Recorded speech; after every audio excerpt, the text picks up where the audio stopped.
Protección y promoción de los derechos culturales como deber constitucional de las municipalidades a cargo del exponente Mijail Mendoza Escalante, postdoctor en Derecho. Por favor, ¿nos servimos a aplaudir? En las diapositivas que tienen de la estructura temática, el primer punto sobre el que voy a abordar es explicarnos o tratar de responder a por qué la importancia de los derechos culturales. Hablar normalmente de cultura y protección jurídica de la cultura normalmente nos remite a una cuestión referida a la protección del patrimonio cultural y material, vale decir, de los monumentos arqueológicos, en el aspecto en el cual la riqueza arqueológica, cultural de Cusco es destacable probablemente en general en Sudamérica o acaso en Latinoamérica. Sin embargo, lo que debe centrarse cuando reflexionamos en lo concerniente a los derechos culturales es preocuparnos a lo que se denomina como cultura viva. Si los derechos culturales responden precisamente a esta preocupación contemporánea de reivindicar la particularidad, la singularidad de cada colectividad, de cada sociedad en sus manifestaciones culturales y por lo tanto la necesidad de la protección de esa cultura viva.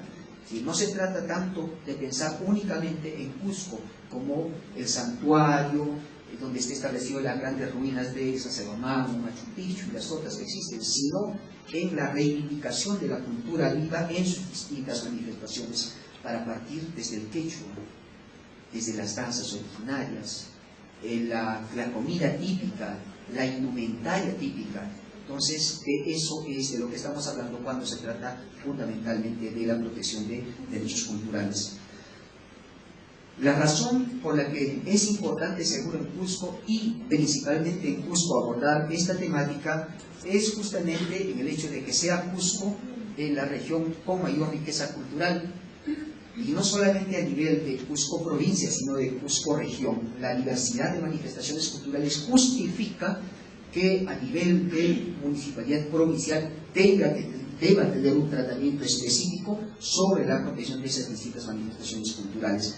Esto, entonces, diríamos como razón explicativa de por qué es indispensable el tratamiento jurídico de los derechos culturales.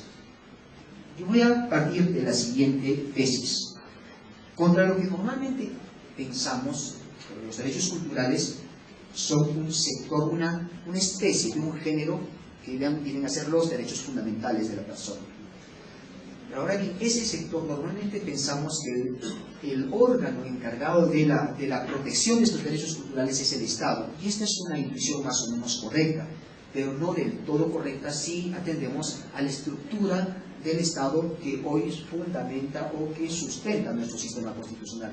¿Qué ocurre? Nuestro sistema constitucional se caracteriza por ser un sistema, una forma de Estado unitaria pero descentralizada, lo que significa que las competencias para proteger derechos fundamentales, derechos constitucionales, no está bajo titularidad exclusiva o centralizada, si se quiere, en el poder central, vale decir, en el Congreso y el Poder Ejecutivo, sino que está distribuido territorialmente en diferentes niveles de gobierno. Eso significa que los deberes están distribuidos en el ámbito del gobierno central, del gobierno regional y dentro del gobierno municipal.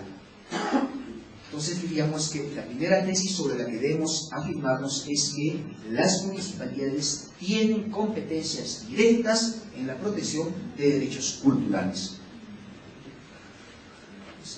Empiezo con la parte concerniente a los derechos culturales en los tratados internacionales y en la Constitución. El punto el que hay que acá destacar es que son los tratados internacionales e instrumentos internacionales las normas que con mayor riqueza, con mayor prolijidad, desarrollan los derechos culturales en sus diferentes manifestaciones. Entonces, de esto, por ejemplo, podríamos destacar en lo que concierne a tratados internacionales dos grandes momentos. Un primer momento, que es un tratamiento general, vamos a entender con la Declaración Universal de los Derechos Humanos, la Declaración Americana de los Derechos del Hombre, el Pacto Internacional de Derechos Económicos, Sociales y Culturales, que se tratan de normas que dan un tratamiento general del derecho de los derechos culturales. Se destaca porque ahí se reconoce básicamente un derecho fundamental, que es el derecho a la participación en la vida cultural. Diríamos, vamos a ver en la parte posterior y en la parte sucesiva de la exposición, que tenemos más de un derecho cultural. Lo que hay que destacar de este primer abordamiento de los tratados internacionales es que se reconoce únicamente el derecho a la participación en la vida cultural. Tenemos después ya una segunda etapa de instrumentos internacionales donde se aborda ya de manera específica los derechos culturales y vamos a destacar, por ejemplo, entre esos instrumentos internacionales, el Convenio sobre la Protección del Patrimonio Mundial, Cultural y Natural de la ONU de 1972. Luego vamos a tener la Convención para la Salvaguardia del Patrimonio Cultural de la UNESCO del 2003. Quisiera destacar en este ámbito dos instrumentos internacionales sumamente importantes. El denominado Convenio 169 sobre protección de los derechos de los pueblos indígenas y tribales, que reconoce el derecho a la consulta, y luego la Declaración de las Naciones Unidas sobre Derechos de los Pueblos Indígenas del 2007. Entonces diríamos que son estos los instrumentos internacionales básicos, indispensables, que la municipalidad tiene que tener en cuenta a efectos de cumplir sus deberes constitucionales. Particularidad de este segundo gran momento del derecho internacional, de los derechos culturales, es que ya no se reconoce solamente el derecho a la participación en la vida cultural, sino además se reconoce la protección de la identidad cultural y luego la protección de las diferentes manifestaciones de la identidad cultural, vale decir, idiomas originarios, danzas originarias, indumentaria originaria, cultura culinaria originaria, en fin, va mucho más allá de lo que originariamente se entendía como derecho cultural. ¿Qué podemos destacar de este segundo gran momento de los tratados internacionales? Que existe una evolución de un modelo de asimilación o integración cultural de los pueblos originarios, en nuestro caso los pueblos indígenas, los pueblos nativos, a la cultura occidental. Ese es el modelo que imperaba antes del Convenio 169, un modelo donde las culturas originarias, vamos a decir,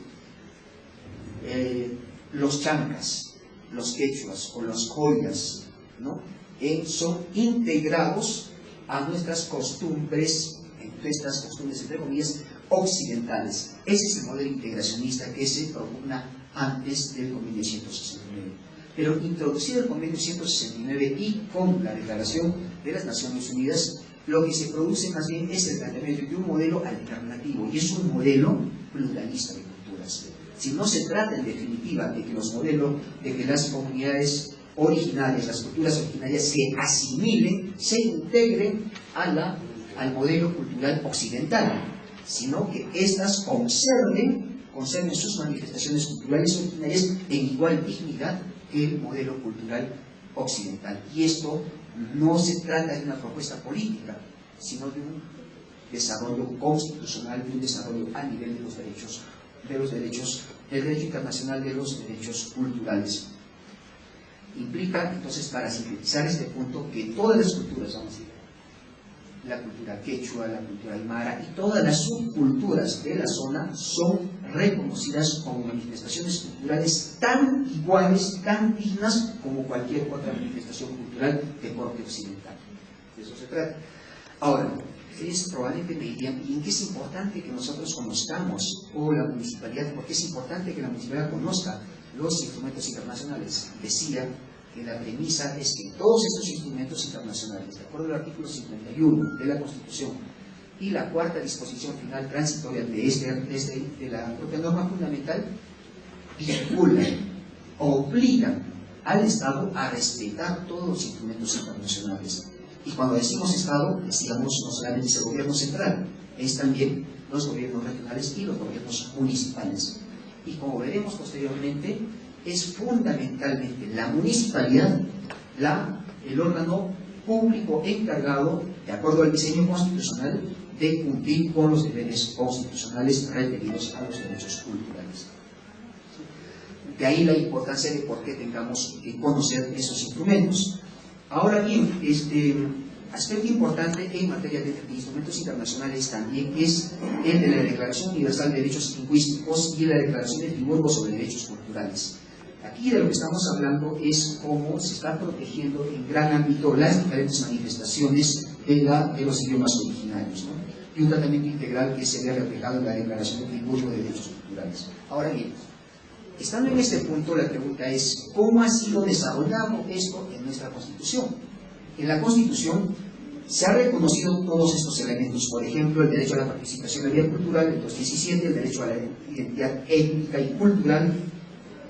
Luego vamos a tener el deber del Estado de respetar la identidad cultural de las comunidades campesinas y nativas, la protección de las diferentes manifestaciones culturales, el fomento de la educación bilingüe e intercultural como elemento indispensable para la protección de las manifestaciones culturales originales.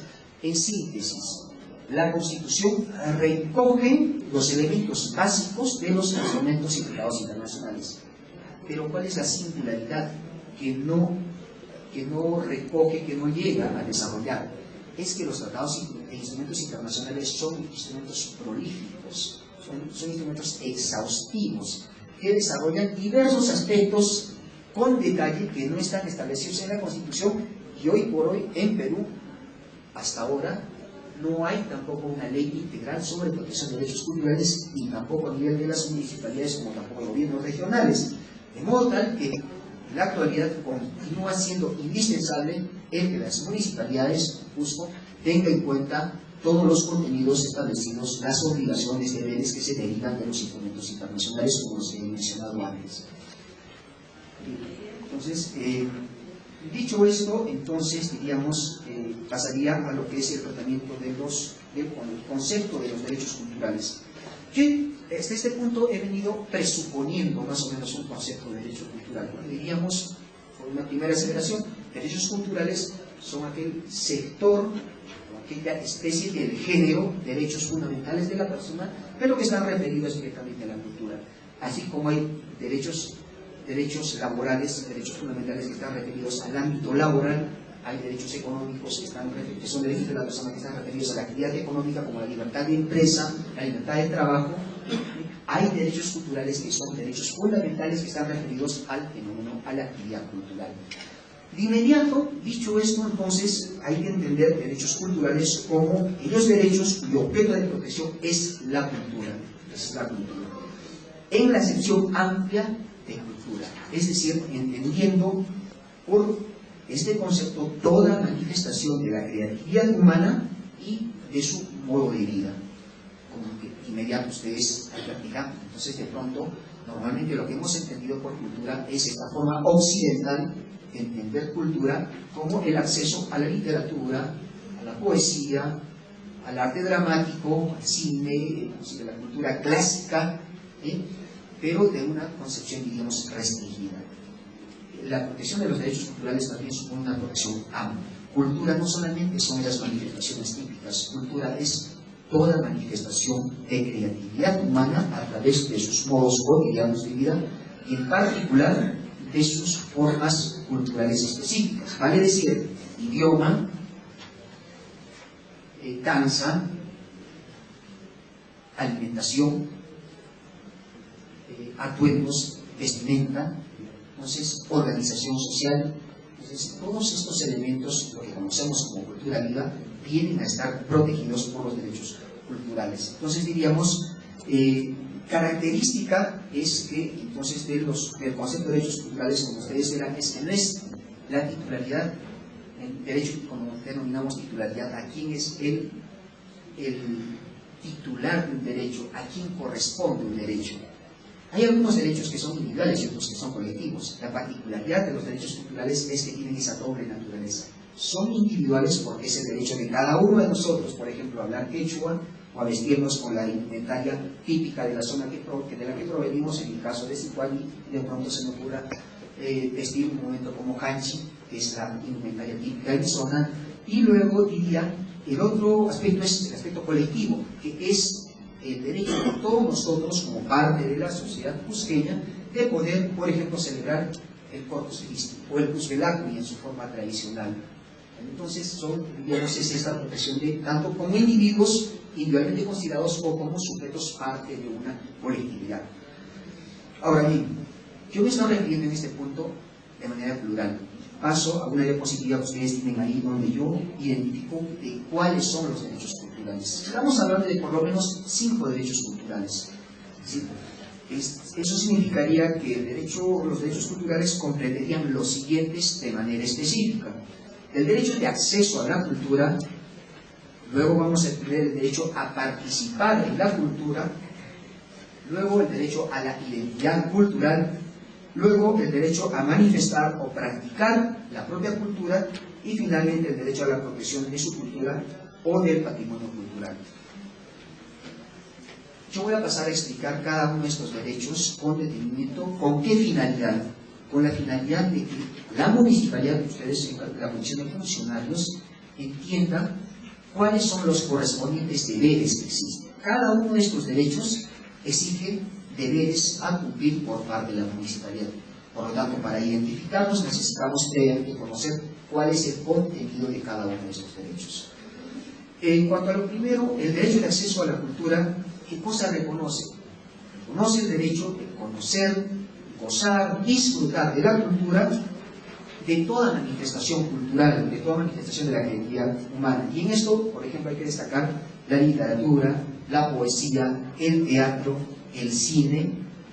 Eso implica acceso a la cultura contemporánea, antigua, local, regional, nacional, pero también universal.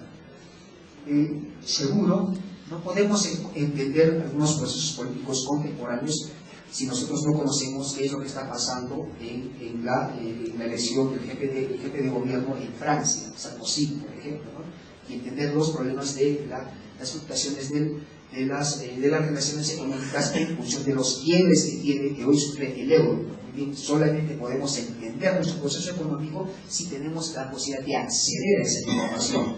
Entonces, lo que está acá reconociendo el derecho de acceso y el derecho a la cultura es que todos nosotros, toda la colectividad del Cusco, pueda acceder a información que pueda redundar en su proceso de humanización y racionalización.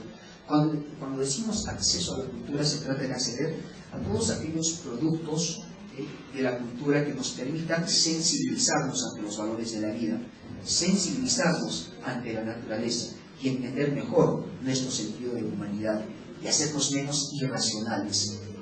De eso se trata. La cultura es un derecho distinto a la educación. El derecho a la educación nos permite acceder a una formación en materia de ciencia, técnica, elementos indispensables que nos permite desenvolvernos en un momento profesional o técnicamente o laboralmente, en último término. Pero el derecho de acceso a la cultura lo que posibilita es que nosotros podamos ser mucho más humanos. En otros términos, dejar el elemento irracional mucho más relegado del que normalmente tenemos. Entonces, eso implica seguro todo un proceso que nos permita acceder a productos culturales, artísticos, a filosofía, a literatura, que normalmente no se tiene acceso.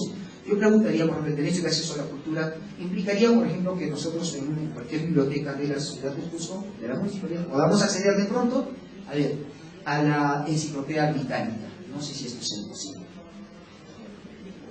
O acceder a una película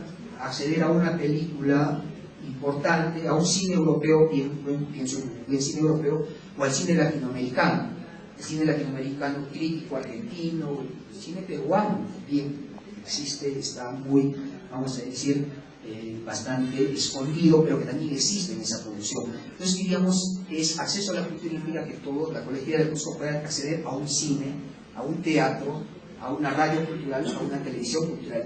No sé si esto se cumpla o no, esto es una cuestión que ustedes tienen que analizar. Luego diríamos que cosa garantiza el derecho a participar en la cultura. Este es un elemento distinto. En el derecho de acceso a la cultura nosotros somos elementos receptivos. Esperamos que nos den información cultural. Pero en el derecho de participación en la cultura es más bien un derecho donde nosotros asumimos un rol activo de crear o participar en el proceso de creación cultural. Y en esto participan todos los conjuntos que hacen música vernacular andina, los que hacen danza, comenzando desde el Centro Cosco, los grupos de la universidad que hacen espontáneamente, de manera institucional y en algunos casos de manera espontánea, la práctica de la danza. Entonces, diríamos que el derecho a participar en la cultura es el derecho de cada uno de nosotros que eventualmente tenga alguna motivación de participar en la actividad literaria, en la actividad de la poesía, de la danza, de la música, y pueda tener un espacio para realizar estas actividades. Entonces, ese es el derecho a participar en la cultura. Luego vamos a tener el derecho a la identidad cultural. ¿Qué es el derecho a la identidad cultural? El derecho a la identidad cultural es el derecho individual o colectivo de autodefinirnos como parte de una comunidad cultural. Sumamos, Perú es un país plural, con culturas distintas. Yo soy de Sicuani, pero he crecido en una cultura básicamente occidental, pero mis valores, digo, se me ha dado básicamente valores occidentales, pero mis valores son autóctonos andinos. Yo creo en la Pachamama, creo en el Apu, creo en el pago a la tierra, creo en el quinto, y me gusta practicar pecho. Son mis referentes culturales, y desde luego me gusta la danza, Carnaval de San Pablo, de Tinta, Huacanchi, son mis referentes culturales. Entonces diría que culturalmente yo soy un ser autóctono andino, aunque eventualmente haya recibido una información cultural occidental. Entonces diría, es mi derecho a identificarme como una comunidad cultural determinada y, por lo tanto, manifestarme, comportarme conforme a esos valores originarios. De eso se trata. Entonces, claro, el derecho a la identidad cultural no implica definitivamente ningún tipo de fundamentalismo. ¿Sí? No implica asumir que hay determinadas culturas superiores a otras, porque estaríamos involucionando a una forma, diríamos, neonazi de entender, o neonacionalista de entender las relaciones culturales. Uno de los principios que yo planteaba ahí, en vuestras diapositivas, se dice principios de la Constitución cultural. En un punto voy a abordar esto, pero simplemente les diría es que de acuerdo a la Constitución, todas las manifestaciones culturales son dignas y tienen el mismo valor. Por lo tanto, tiene que haber respeto recíproco entre ellas, tolerancia. Entonces, ese es un punto que hay que tener en cuenta. No se trata de fundamentalismos ni de prejuicios sobre determinadas culturas superiores a otras. No es de lo que se trata. Bien, entonces, eso es en cuanto a lo que es el derecho a la identidad cultural. Y el otro derecho, entonces, es el derecho a manifestar o ejercer la propia cultura. Esto es consecuencia del derecho anterior. Definido como estoy, por ejemplo, a ver, supongamos un Ashaninka que se va a Lima y que tiene que trabajar, y trabaja como empleado en una fábrica, pero seguro que no deja de realizar sus prácticas y eventualmente quiere estar con su atuendo, para poner un ejemplo extremo. ¿Es un derecho fundamental de él? Sí. Su empleador no podría exigirle que se vista de una manera distinta a su manera porque es parte de su identidad cultural.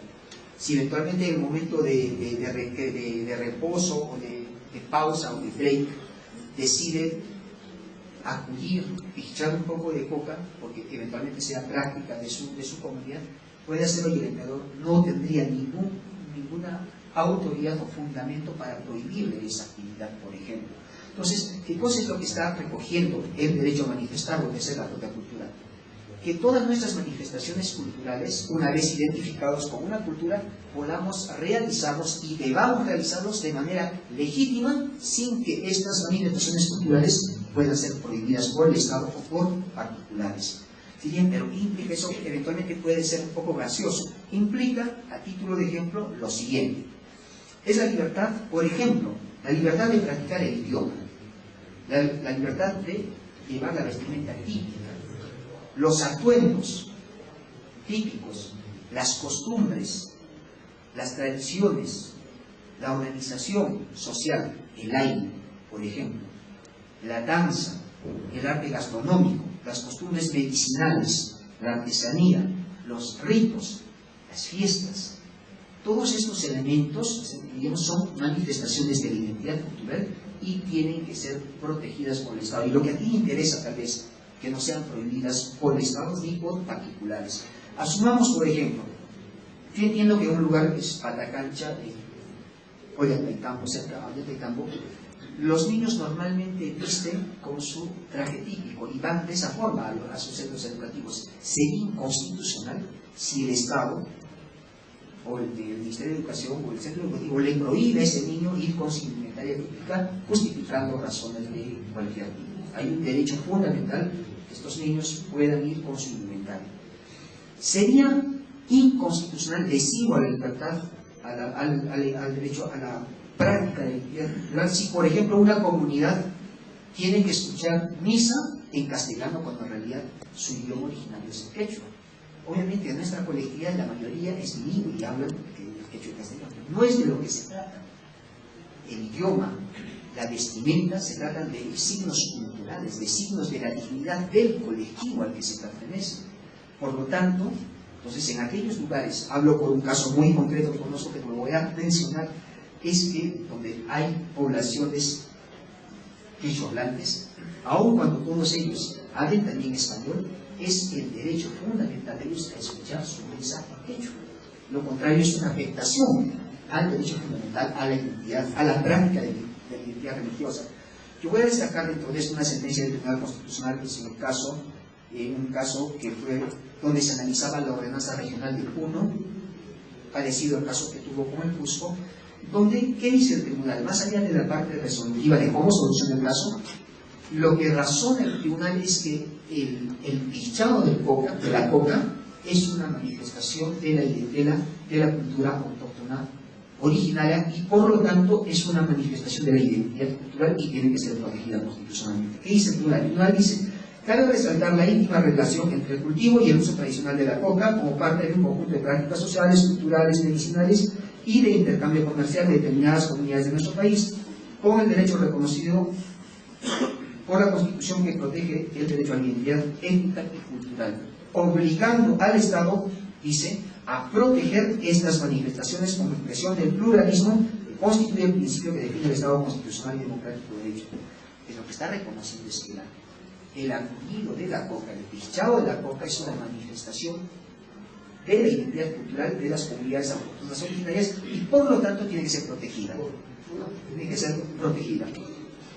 Entonces, de seguro les planteo otro problema. ¿Qué pasa si un abogado tiene un día que sustentar en el Tribunal Constitucional una demanda de inconstitucionalidad concerniente al derecho de los pueblos originarios y es un abogado que es de la zona de acá, de la zona, vamos a decir, de San Pablo, de Tinta, y este abogado decide ir por su indumentaria típica a sustentar su alegato oral?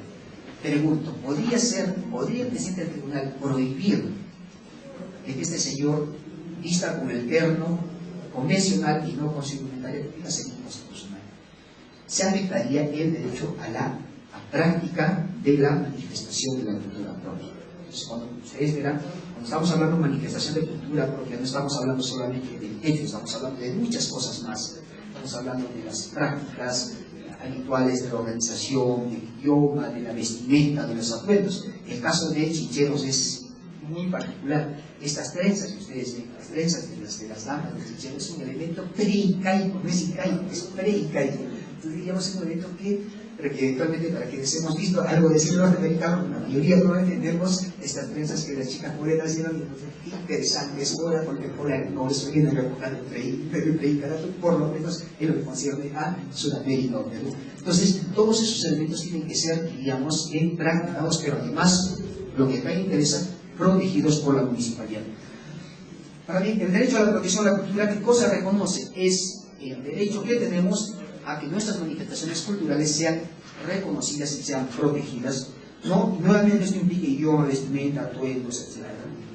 ¿Y? Dentro de este aspecto hay que destacar que nuestro derecho implica dos aspectos importantes en lo que es la protección de los derechos culturales o la protección del patrimonio cultural. No solamente es la preservación, sino la recuperación y revitalización de los elementos autóctonos originarios. ¿Por qué la importancia de esto? Porque muchas de las manifestaciones culturales originarias se han perdido. Nosotros decimos Huay Chay Basuta. El vaso es español, es castellano. Entonces diríamos, hay muchos elementos del idioma castellano que se ha introducido en Quechua, y de lo que esta norma nos dice es que no, cuidado, tiene que reivindicar, recuperar la forma originaria, y esto va para las danzas, esto va para el quechua, esto va para la comida, sagalagua, claro, no me desnaturalicen la sagalagua o la chinolagua, consérvela, y si es posible hay que patentarla tal cual es. No esperemos que venga un inversor chileno o de otro país y pueda estar patentando lo que tengamos. Estas son manifestaciones culinarias auténticas, culturales. Entonces, bien, yo decía, en este punto ya voy a pasar a los deberes, los principios de la Constitución Cultural. ¿Por qué es importante? El tema de cultura es sumamente, en esto es sumamente importante tener en cuenta los principios por lo siguiente.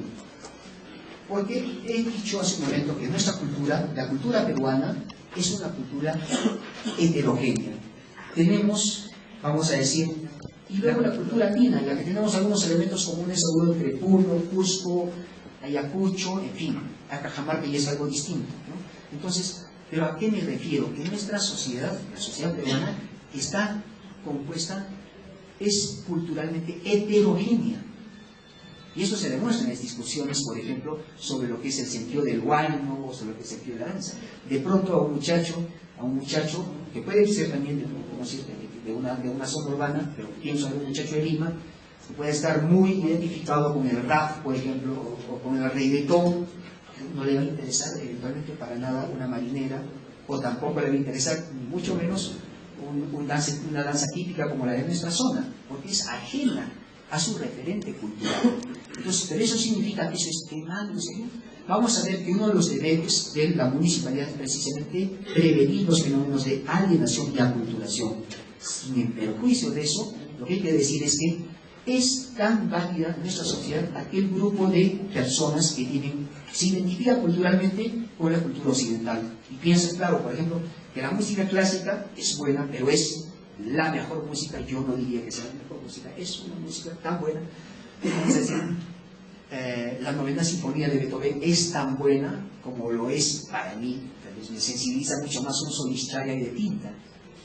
Claro, porque me sensibiliza más. Entonces, diríamos, pero sin embargo, la riqueza de los derechos culturales es entender que cada una de estas manifestaciones es manifestación cultural y es tan valiosa como la otra. Y entonces diríamos, claro, el reggaetón seguro es valioso, pero también es tan valioso nuestros huaynos, pensemos en los huaynos de la zona, ¿no? Entonces, a donde yo quiero llegar es esto, que estas discusiones que nosotros a veces tenemos, no, a mí me parece mucho más bonito esto, sin perjuicio de los gustos, lo que hay que entender es que cada manifestación, el huayno cusqueño o huayno quinteño es tan digno como la cumbia del Grupo 5, por decirlo. Entonces, vamos a decir, son manifestaciones culturales con el mismo valor. A eso se refiere cuando yo les establezco los principios de constitución cultural, el principio de pluralidad cultural. Todos tenemos distintas culturas, diferentes manifestaciones culturales, todas tienen igualdad, constitucionalmente hablando, todas tienen la igual dignidad, y por lo tanto hay la necesidad de un principio de tolerancia. Todos debemos tolerarnos. A mí no me gusta el perreo, no me gusta el reggaetón, pero tengo que tolerarlo si de pronto a mi vecino le gusta y lo practica a ciertas horas. Es parte del principio de tolerancia. Podemos ir un día, por ejemplo, bajamos a Lima y se me ocurre ir al Arcomar, o ir al Arcomar, o ir al cine del Arcomar, y voy a ir con mi indumentaria típica. Eventualmente me prohíben entrar, como ha pasado en algún caso. Pero el principio de la tolerancia diría que, aunque los señores no estén de acuerdo con la indumentaria que yo llevo, es su deber constitucional que me permita ingresar ahí donde yo estoy en la forma típica que yo quiero manifestar. Entonces de eso se trata. Entonces que entendamos que hay una pluralidad y obviamente un principio de respeto. Paso a este punto que yo voy a plantearles ahora a los deberes constitucionales con los derechos culturales, con la idea de un poco provocar precisamente la discusión con los funcionarios de la municipalidad, con la idea de plantearles deberes constitucionales que en concreto deben realizar y que si eventualmente no los vienen realizando están en un serio problema de omisión, de afectación de derechos fundamentales culturales. Entonces, parto de esto, voy a destacar que con lo que es los deberes constitucionales, no sin antes al ámbito de las competencias, antes de entrar en deberes, yo tengo ahí una propuesta de lo que es competencias de la municipalidad, y para no complicar más la exposición en este punto, yo simplemente destacaría lo siguiente. Las municipalidades, de acuerdo a la Constitución, son los titulares constitucionalmente originarios de los deberes constitucionales como los derechos culturales. Lo que estoy diciendo en castellano ya muy simple es esto, que en nuestro sistema jurídico quien tiene la verdadera responsabilidad con los derechos culturales antes que el gobierno central, que el gobierno regional, es el municipio. Y en este caso, el municipio de la Municipalidad Provincial del Cusco. Claro, el artículo 195 inciso 8 establece que es competencia de la municipalidad lo que es la materia cultural. Esto también se reconoce a nivel de la Ley Orgánica de Municipalidades, la Ley Orgánica de Bases de Descentralización, pero vamos a ver que en las normas de nuestro sistema, por ejemplo, la Ley de Bases de Descentralización, la Ley Orgánica de Gobiernos Regionales, también se reconoce al gobierno regional competencia en materia cultural. Ustedes dirán, y entonces hay una especie de sobreposición de competencias, y esa lectura sería inexacta. Hay un principio que se llama el principio de subsidiariedad. Lo que quiere decir es que, en principio, los titulares, el obligado en materia de derechos culturales es la Municipalidad Provincial del Cusco, solo en el caso de que no cuente con un presupuesto adecuado, suficiente, o solo en el caso de que no cuente con capacidades técnicas para poder realizar un proyecto, solo en ese caso es que puede delegar su competencia al gobierno regional. Pero vean, solo en defecto de, no originariamente. Lo que significa que una vez suplidas estas deficiencias, entonces la competencia retorna al titular de la competencia, que es en este caso la Municipalidad Provincial del Cusco.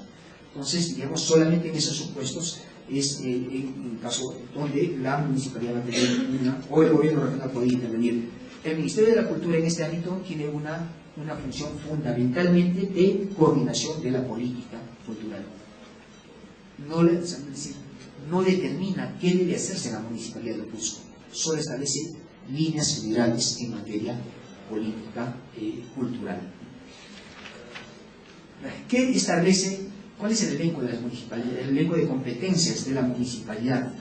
Les planteo una diapositiva, dice: las municipalidades tienen competencia en protección del patrimonio cultural, fortalecer la identidad cultural de la población campesina nativa, promoción de actividades culturales diversas, organizar y sostener centros culturales, teatros y talleres de arte y difusión del patrimonio cultural. Este es el artículo 82 de la Ley Orgánica, los incisos 11, 12, 19 y 20. ¿Qué estamos viendo? Estamos viendo en realidad que cuando la Ley Orgánica reconoce estas competencias de la municipalidad en materia de derechos culturales, se ha prácticamente recepcionado la totalidad de obligaciones que se tienen con los derechos culturales. Entonces, la síntesis, la conclusión de este punto es la municipalidad la titular, pues el órgano titular fundamental de las obligaciones con los derechos culturales. Ahora bien, paso a lo que yo había anunciado antes, cuáles son esas obligaciones respecto a cada uno de los derechos. Respecto al derecho de acceso a la cultura, ¿cuál es el deber de la municipalidad? Primero, que haya un sistema completo, amplio y actualizado de bibliotecas. No sé si esto realmente se esté cumpliendo. Cuando hablamos de un sistema amplio, no estamos diciendo que tenga que ser la Biblioteca de Alejandría, ¿no?, o la Biblioteca Nacional con una serie de volúmenes, sino particularmente una biblioteca con acceso a recursos electrónicos. Las bibliotecas, si nosotros, por ejemplo, tenemos un acceso electrónico, podemos entrar a la Biblioteca del Congreso de Estados Unidos, que es una de las bibliotecas más grandes del mundo, ¿no?, por ejemplo, o entrar a la Enciclopedia Británica. Entonces, si esa posibilidad la tenemos hoy, entonces podemos decir que tenemos una mediana posibilidad de decir que se está respetando el derecho de acceso a la cultura. Pero si eso no es posible, entonces estamos en serios problemas.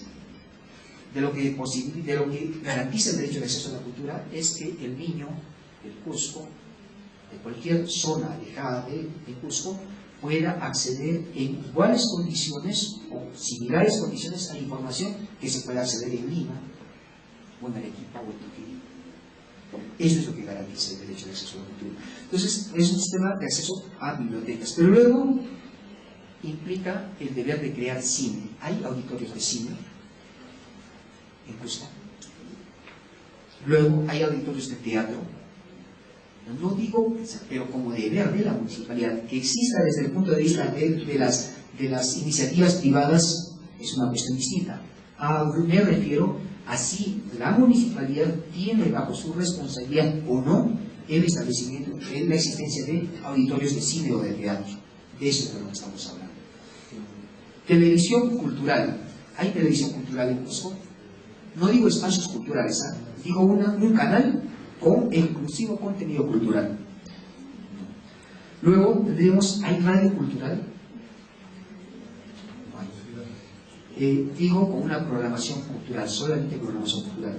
Y luego vamos a decir, claro, estos derechos, lo que se está reconociendo es que haya acceso a todos estos medios. Cuando decimos el cine y el teatro, permítame un comentario muy rápido en este punto.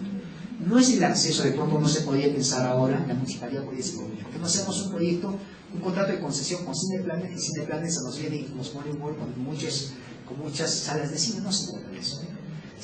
Cineplanet, lo que todas estas empresas de provisión de servicios de cine, lo que provee es el cine comercial, y eso no es cultura.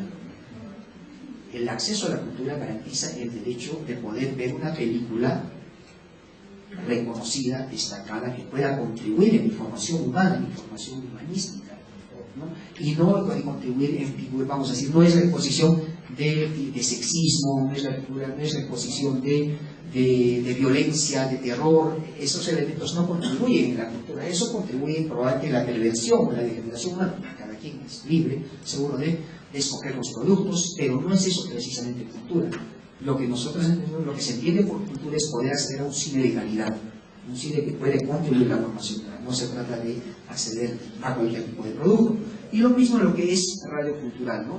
No se trata de espacios culturales, se trata de una televisión y una radio con el fin exclusivo de establecer contenidos culturales. Pregunto, claro, dirían, pero a esto lo podemos cubrir con el cable. No todos acceden al cable. History Channel, Animal Planet, no todos seguro pueden acceder. Pero entonces eso se trata, ¿no? Entonces yo creo que hay que pensar según el ámbito de la municipalidad. Hay importantes cadenas francesas, alemanas, incluso con una versión en castellano de programas de contenido cultural importante, ¿no? Entonces en eso hay que pensar. Bueno, una vez establecidos estos recursos, tendría que haber un principio, que es el principio de accesibilidad universal y no discriminatoria. ¿Qué significa eso? Que establecido ya los cines, establecido el teatro, todos tenemos el derecho de acceder a ellos de manera proporcional a nuestros ingresos, y los estudiantes de manera gratuita. No hay un estudiante con una formación integral, digo universitario, escolar, si no tiene una cultura completa. Por lo tanto, es básicamente el destinatario de esto tiene que ser estudiantes de formación, vamos, escolar, o de escolar superior, o desde luego universitaria, que puedan acceder a este tipo de servicios de manera gratuita. Solo así se explica por qué, en el contexto que conozco en Alemania, el acceso es gratuito a todos los estudiantes a los centros culturales importantes. Concierto de música clásica, uno tiene que pagar eventualmente 80 o 90 euros para ingresar a ese evento, pero los estudiantes entran gratuitamente con la acreditación de su carnet. Entonces, de eso se trata. Bien, el derecho a participar en la cultura, yo diría, es como obligación, genera ahí que la municipalidad tenga que establecer un teatro, un auditorio de teatro, un cine, donde se puedan desarrollar todas estas actividades, pero eso implica, por ejemplo, promoción directa de las actividades de literatura, de poesía, pero de manera regular, no de manera ocasional, sino de manera periódica. Por ejemplo, concursos de literatura, festivales de música, de danza, gastronomía, pero decimos en este punto de manera regular, establecido un calendario ya a cumplirse de manera regular. Luego diríamos permitir el acceso igual, una vez establecidos estos medios, ya tenemos un teatro, un auditorio para hacer teatro. Todos tienen, individual o asociativamente, todos tienen el derecho de acceder a esos recursos para poder desarrollar ahí sus actividades o sus contribuciones artísticas. El grupo de los señores de la tercera edad que han decidido representar el carnaval de documental cine. Y entonces van y tienen el derecho a representarlo gratuitamente en ese auditorio. No pueden pagar ningún derecho, porque es parte del derecho de acceso de las personas que hacen arte, que hacen danza, de que el Estado tenga que reconocerles algún tipo de estipendio o reconocimiento para poder fomentar las actividades. Ahora, luego tendríamos en este punto, en el de lo que es el derecho a la vida, el derecho a participar en la cultura, lo siguiente: el derecho a lo que es, vamos a decir, la obligación de las municipalidades de que posibilite teatro y cine, pero en quechua. Entonces, eso implica de que la municipalidad establezca un programa de realización de cine y de, vamos a decir, de teatro en quechua. Yo quiero destacar en este punto, por ejemplo, ¿no?, las actividades que hace el año 65, una producción, una película en quechua, Cuculi, ¿no?, cuyo intento nunca más fue seguro repetido. Luego, posteriormente, Charaje también por Luis Figueroa, seguro, pero no se ha institucionalizado la protección del idioma quechua en su manifestación a nivel de arte, de cine. Entonces hay que trabajar ese punto. Pues yo diría, respecto al derecho a la identidad cultural, en este punto destaco medidas de la municipalidad de prevención a los fenómenos de alienación y aculturación. ¿Eso qué significa? Que la municipalidad debe establecer espacios publicitarios donde se advierta a la colectividad que el hecho de, primero, una política de reivindicación de nuestra identidad cultural y los valores propios, y luego el reconocimiento de que la influencia, como consecuencia de la globalización, la mundialización, de elementos externos no puedan desnaturalizar o deteriorar nuestra propia cultura, nuestra originalidad cultural. Es un elemento. Entonces, sobre eso, en la Declaración de las Naciones Unidas de los Pueblos Indígenas se dice además, fíjese, respecto a la publicidad comercial, dice que refleje debidamente la diversidad cultural indígena.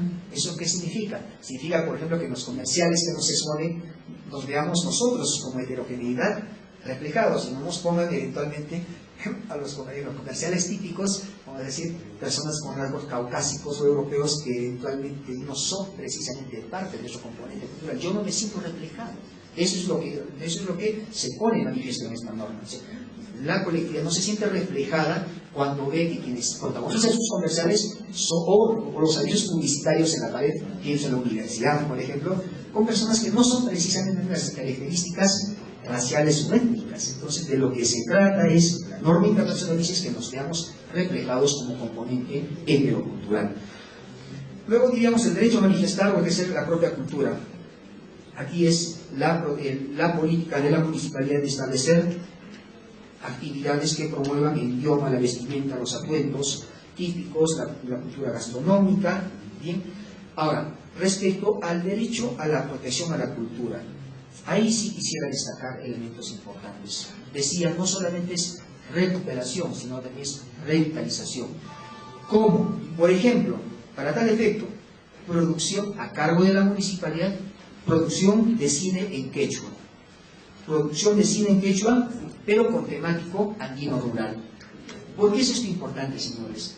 Porque la producción del cine es una manifestación de la cultura. Claro, nosotros cuando vemos cine vemos de pronto, por poner un ejemplo, un Oscar, La Sociedad de los Poetas Muertos, por ejemplo. Claro, es la vida.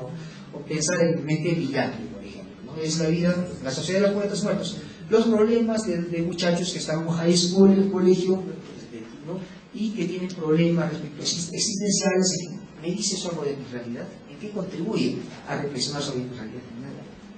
Contribuye mucho más en reflexionar sobre mi realidad probablemente una película en quechua que me diga de los problemas que tenemos durante la época del cultivo, las heladas, las sequías, los problemas que existen en el ámbito rural, los amoríos de la época de los carnavales, con la particularidad de las canciones. Pienso nuevamente en San Pablo, la particularidad de los textos que se usan en las canciones. Entonces, digamos, hay elementos muy ricos en nuestra temática andina que son propios y que son los que deberían ser conocidos por nosotros y ser tematizados. Y no estar viendo como espectadores, como una especie de espectadores en un acuario, que vemos cómo la vida cultural se desarrolla en Norteamérica o en Europa. Eso es parte de, pero no es nuestro. Entonces, de lo que se trata en la protección de derechos culturales, sin perjuicio de conocer lo otro, es que se promueva esta temática de cine, esta temática andino-rural, pero en quechua, que nos permite entender cuáles son nuestros referentes culturales y seguro discutir nuestros propios problemas. Discutir las prácticas del Sirinacuy, discutir las prácticas, ¿no?, del Aimi y todos estos elementos que son tan ricos y dignos de respeto de nuestra propia cultura. Entonces, digamos, de eso se trata. Bueno, cuando luego planteamos la misma temática, la misma cuestión habría que traerla al ámbito de lo que es el teatro.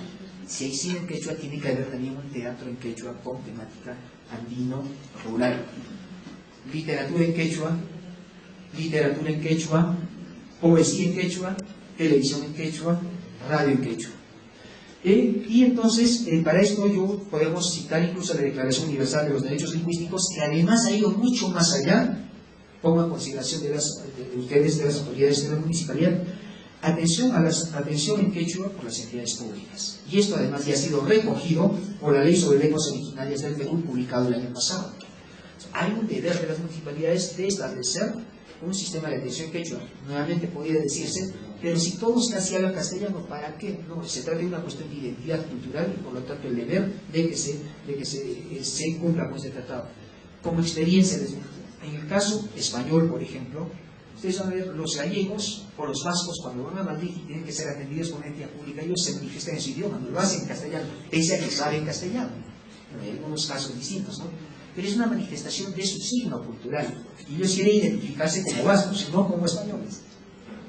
Claro, y es parte, y eso es una parte de su afirmación cultural. Y es obligación de los madrileños, obviamente, de la administración pública, de atenderlos en el idioma que corresponde. Entonces, de esto se trata, ¿no? Nuestro fenómeno sea diferente. Probablemente algunas personas que se desplacen a Lima, eventualmente en Lima, se sienten ruborizados cuando quieran hablar quechua. Entonces, ese es un fenómeno sobre el que hay que reflexionar bastante. La afirmación cultural es una afirmación de nuestra dignidad. De eso se trata. Entonces, luego diría la preservación de la toponimia típica. Esto está relacionado con un fenómeno que afortunadamente en Cusco existe. ¿Qué significa eso? Recuperar, restablecer las denominaciones típicas de nuestra toponimia. Por ejemplo, tener calles obviamente como Guayulupata, Tuyumayo, por San Blas hay un sitio que se llama Asñapacana, por ejemplo. Claro, si yo me siento en un lugar propio, en un lugar auténticamente andino cuando tengo esos referentes toponímicos. Pero si pronto queremos llamarle a nuestra calle, vamos a decir en la avenida Sol, ¿no?, queremos llamarle Champs-Élysées por parecernos a París, ¿no?, donde está la Torre Eiffel. Entonces, claro, es un fenómeno completo de alienación y de negación cultural. Entonces, eso creo que es un tema en el que se debe seguir trabajándose y de acuerdo a este instrumento internacional es deber de la municipalidad recuperar, preservar esa toponimia autóctona. Bien, entonces yo en este punto no quiero abusar de vuestra atención, simplemente culminar mi exposición con lo siguiente. Son deberes, no se trata del tratamiento de un proyecto político o nostálgico de nuestra cultura. Se trata de deberes constitucionales que están establecidos por instrumentos internacionales y que están obligando a la municipalidad para cumplir con la protección de estos derechos culturales. Yo voy a terminar mi intervención citándoles un texto muy bonito de José María Arguedas que probablemente refleje esta constitucionalización del derecho cultural y la necesidad de su protección. Decía José María Arguedas, en el Zorro de arriba y el Zorro de abajo, decía cuando había terminado, cuando escribía su experiencia en la universidad, él decía, ¿no?, que se encontraba entre dos culturas, ¿no? Y entonces dice José María Arguedas, contagiado para siempre de los cantos y mitos, llevado por la fortuna hasta la Universidad de San Marcos, hablando por vida el quechua, bien incorporado al mundo de los cercadores, se refiere a la cultura española, visitante feliz de grandes ciudades extranjeras, intenté convertir en el lenguaje escrito lo que era como individuo, un vínculo vivo, fuerte, capaz de universalizarse de la gran nación cercana, de nuestra cultura autóctona indígena, y la parte generosa humana de los opresores, la cultura occidental. El vínculo podía universalizarse, extenderse. Se mostraba un ejemplo concreto, actuante. El cerco podía y debía ser destruido. El caudal de las dos naciones se podía y debía unir. Y el camino no tenía por qué ser, ni era posible que fuera únicamente el que se exigía con imperio de vencedores e expoliadores. O sea, que la nación vencida, nosotros, renuncia a su alma, aunque no sea sino en la apariencia, formalmente, y tome la de los vencedores, es decir, que se aculture. Yo no soy un aculturado, yo soy un peruano que orgullosamente, como un demonio feliz, habla en cristiano y en indio, en español y en quechua.